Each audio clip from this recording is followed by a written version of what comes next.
It is my pleasure to introduce our first afternoon presentation. Hannah Detman attends Fairfield Community High School in Fairfield. She's the daughter of Deetra and Sean Detman, and her project is Milkweed for Monarchs.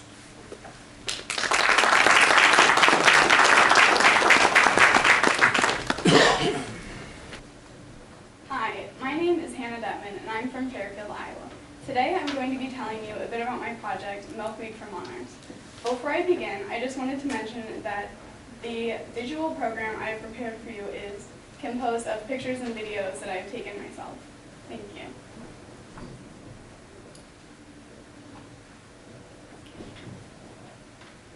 So the first question that comes to mind when thinking about my project is, why is it important to save the monarch? Why is this something that we should pay attention to? And for everyone, this question can be answered a little bit differently. For me, it all began when I was watching a NOVA episode about the monarch's migration. And in this episode, they introduced a culture known as the Mazdas. The Mazdas are an indigenous tribe native to Mexico that live where the monarchs begin and end their migration. And every year, the Mazdas celebrate the return of the monarch because they believe that the monarch brings the spirit of their ancestors and their loved ones. So it's a large part of their culture.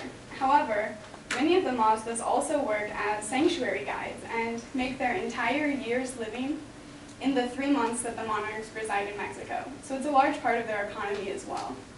And at this point, I really began to notice how much of an impact I could have through this project, and that saving the monarch is impacting so many things and could also help save the culture of the Mazdas.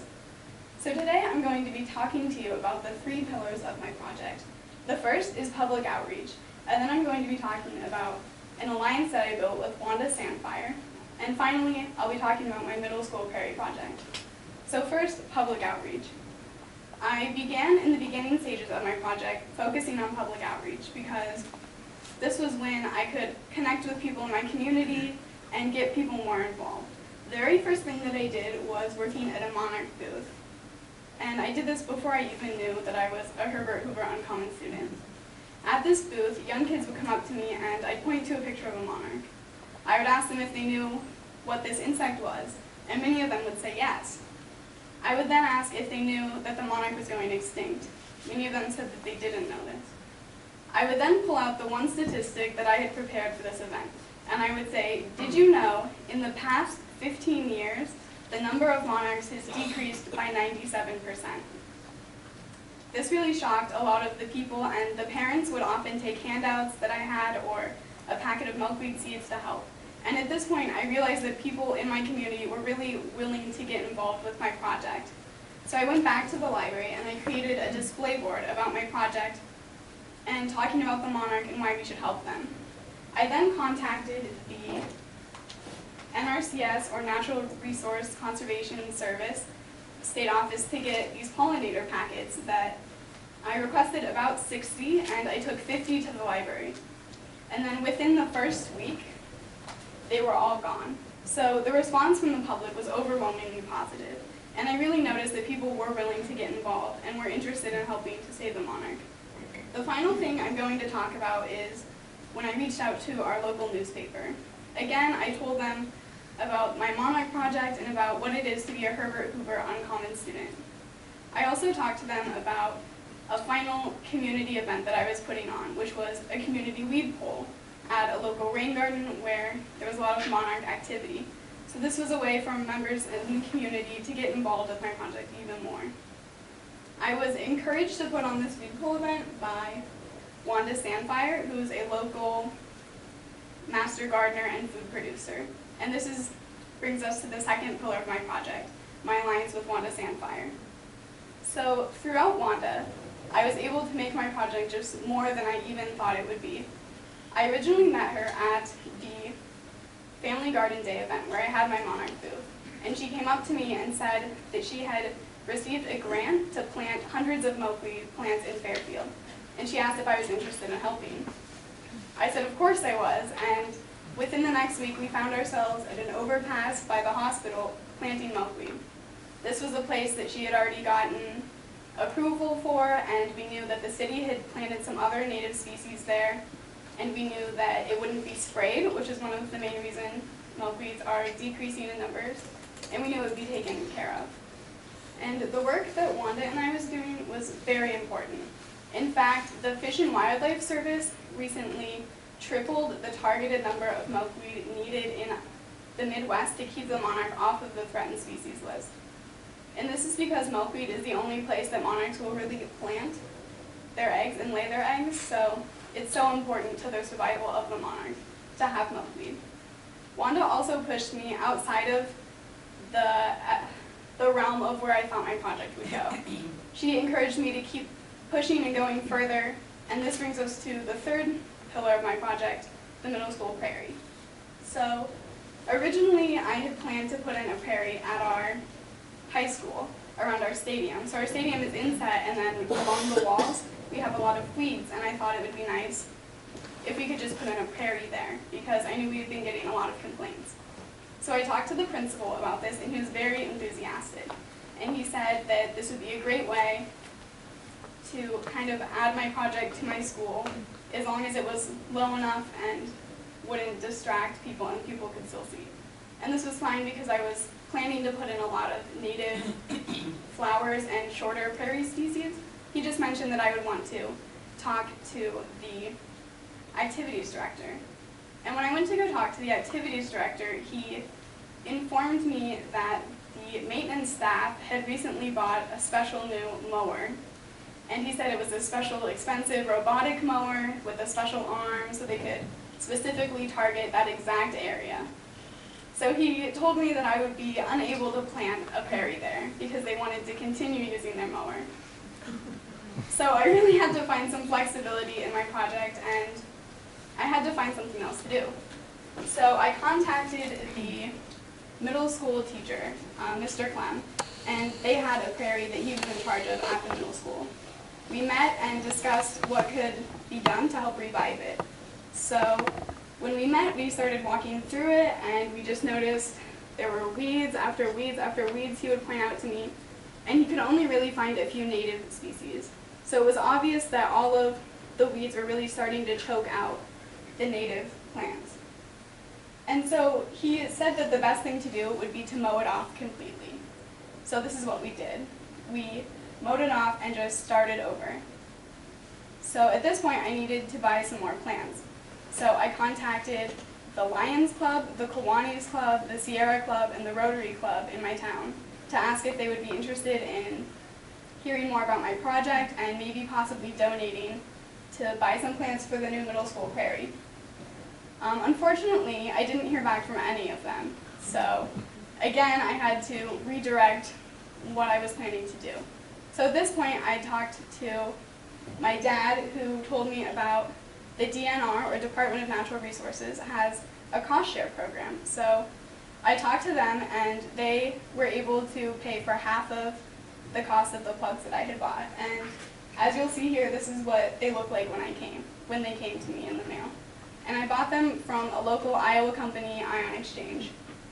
So after we had the plugs, we had to go back to the prairie, and we found some native species that had grown up, and we marked them with flags. We also then laid out a plan corresponding flag color to plant height. And that laid out the design of our prairie. And then we continued planting more plants and brought even some from our own prairie at home to put back into this one. And then we continued over the next couple weeks to come back and to water it and take out if there were large thistles, and just to make sure that it was still doing okay.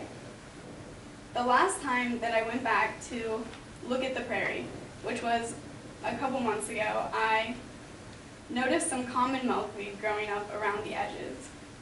And this was so exciting because we had planted butterfly milkweed, swamp milkweed, and world milkweed, but we hadn't planted any common milkweed. But what we had created was this space where common milkweed could exist and other native species really felt comfortable being. And that was the entire goal of the middle school prairie project, and it was amazing. So as I stood there looking at this common milkweed, I really thought about the entire course of my project and everything I had done, and how it had all been possible really just because I had decided I was going to do it. And this was something that I learned from Herbert Hoover, and this is what made his efforts so effective, really, was that he knew the impact he could have by just doing something. So I thought about the public outreach that I had done, trying to gather community members together and getting more people involved in my project, much as Herbert Hoover had gotten people involved when he was trying to feed Poland after the World War. And I thought about my alliance with Wanda and about how much she had pushed my project to become more, and about how much easier it is to do something this amazing when you have help. Much as Herbert Hoover had worked with Truman and Eisenhower after Roosevelt's death, and they had brought him back into the public light again to help.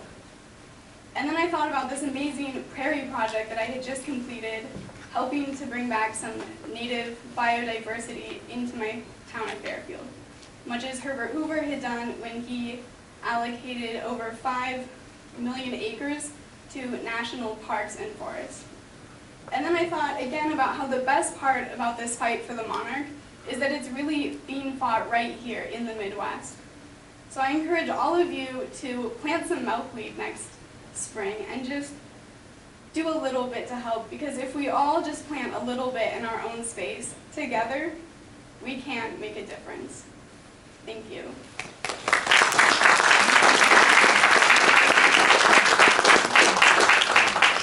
Thank you very much. Are there questions for our speaker? Go ahead. Oh, Thanks very much for your presentation, Hannah. Yes, it is very concerning with the decline with the monarch butterfly. And it first started in about 1996, 1997, that Mexico had a weather event that killed 70% of our monarchs. And so it was cold and rainy, and it killed them because of the weather events. And then to try to repopulate has been very concerning. So thank you very much for this, and then also thank you for showing the different type of milkweeds that we have. It's kind of interesting, a little aside here.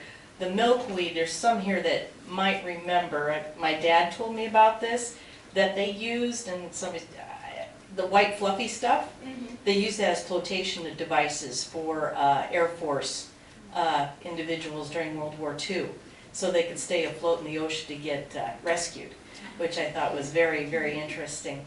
And so now when you took the plants and you replanted them, and then you had a common milkweed just happen to come up. Now, have you gotten any seeds from a common milkweed plant and just kind of scattered them in? Because that's how they could grow. And then the other type of milkweed plants, do you see a lot of monarchs using those plants also? Well, the common milkweed that we had found, it might have come back from when we had mowed the prairie off originally. But we have also been saving milkweed seeds from milkweeds around our house and other ditches. If I see some on the way to school, I'll stop and gather the seeds because it is very important to keep spreading the milkweed seeds.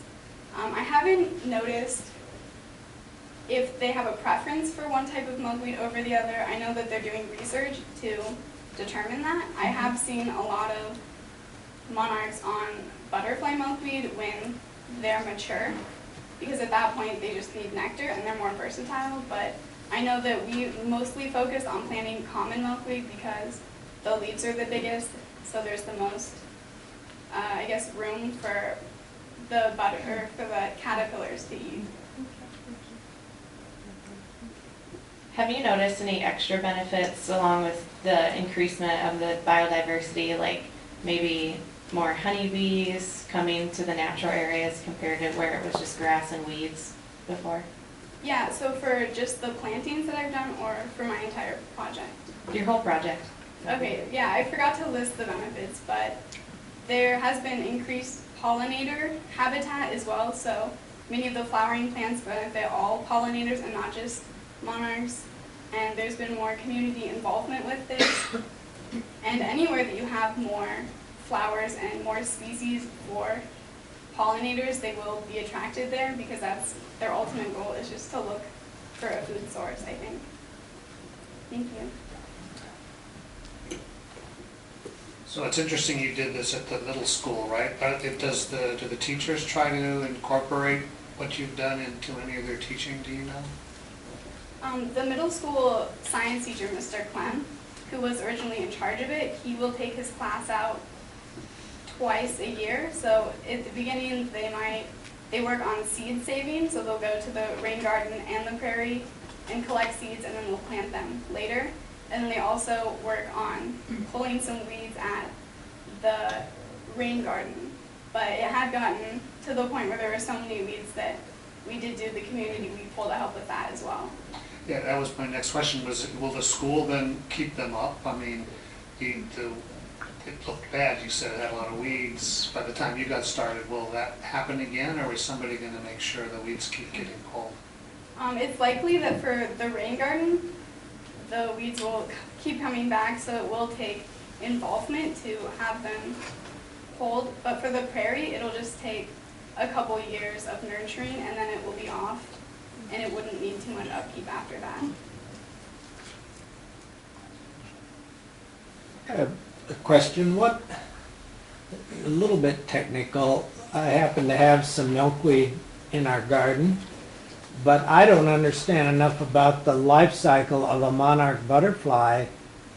When the milkweed gets 5 feet, 6 feet tall, I just cut them down. Am I destroying the ability of the monarch butterfly to do what it's supposed to do with those milkweed, or is this just a transition point in their move from North America down to Central America?